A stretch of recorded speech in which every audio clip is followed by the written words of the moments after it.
अस्सलाम वालेकुम गाइस, क्या हाल चाल है? सब ठीक ठाक है? उम्मीद है सब ठीक होंगे इंशाल्लाह। आज मैं RNDR यानी रेंडर की इन्फॉर्मेशन आपको दूंगा और बताऊंगा कि रेंडर करने के वाला है और कर क्या रहा है। इन दो चीज़ों का अगर हमें पता चल जाए तो हमें ट्रेड करनी आसान हो जाती है। प्यारे भैया, सबसे पहले मैं आपको ये बता देता हूँ कि अगर तो रेंडर गिरता है तो कहाँ पे गिरेगा। ये वाली इसकी ऐसी सपोर्ट थी कि इसको ब्रेकडाउन नहीं करना चाहिए था किसी भी सूरत RNDR टोकन को। 8.60 की जो मैंने सपोर्ट लगाई हुई है, 8.60 से ये नीचे आया, ये आप देख सकते हैं। इसके नीचे आके दोबारा फिर ये ऊपर निकल गया।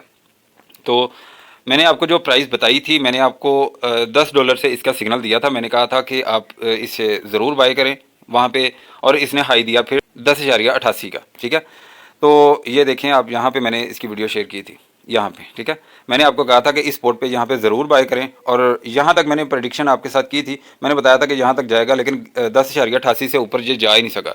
उसके बाद ये दोबारा फिर क्रैश हो गया और बहुत बुरे तरीके से हुआ।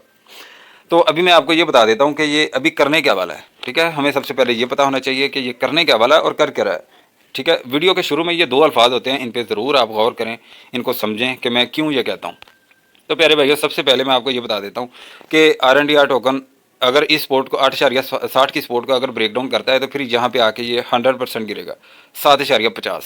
ठीक है, 7.50 की इसकी एक ऐसी रेड जोन की सपोर्ट है कि इसको ब्रेक डाउन नहीं करना चाहिए किसी भी सूरत। अगर तो 7.50 को भी ब्रेक डाउन कर गया तो फिर ये वाली प्राइस पे आएगा 6.85। ठीक है, यहाँ पे आपने इसकी बाइंग करनी ज़रूर है। ठीक है, पहली बाइंग तो आपने करनी है यहाँ पे, ये वाली जो स्पोर्ट है 8.60 पे, और दूसरी बाइंग आपने करनी है यहाँ पे 6.85।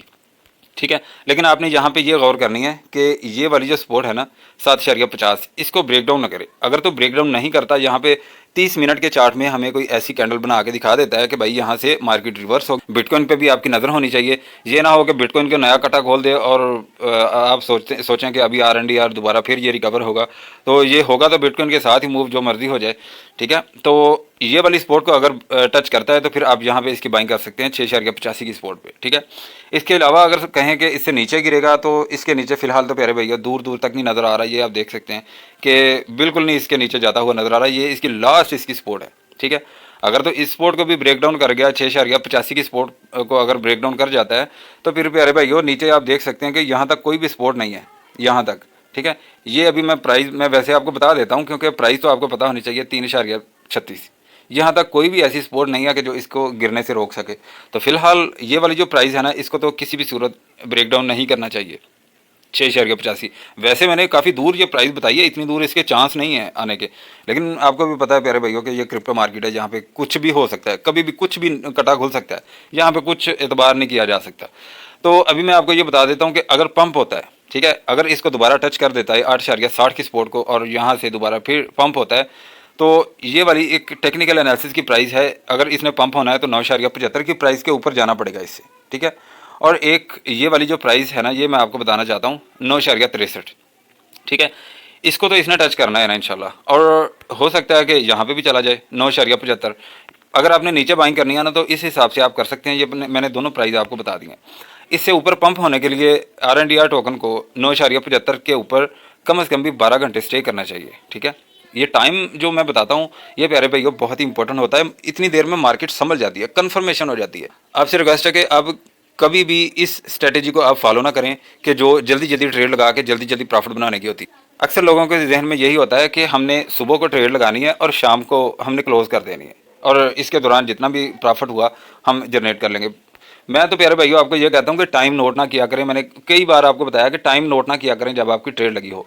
एक मिसाल के तौर पे मैंने सोचा था कि ये वाली प्राइस पे ये गिरेगा 8.60 की सपोर्ट पे। ठीक है, और मैंने टारगेट अपना सेट किया था यहाँ पे कि इसको टच करेगा 9.75 की प्राइस को तो मैं इसको सेल कर दूंगा। ठीक है, लेकिन मैं एक्टिव था, मैंने सोचा कि ठीक है इसको टच किया इसने और दोबारा फिर रिकवरी हुई। जहाँ यहाँ पे जब इसने मतलब अपना डाउन ट्रेंड स्टार्ट किया आज सुबह, तो मैंने सोचा कि नहीं यार अभी इसको सेल कर देना चाहिए।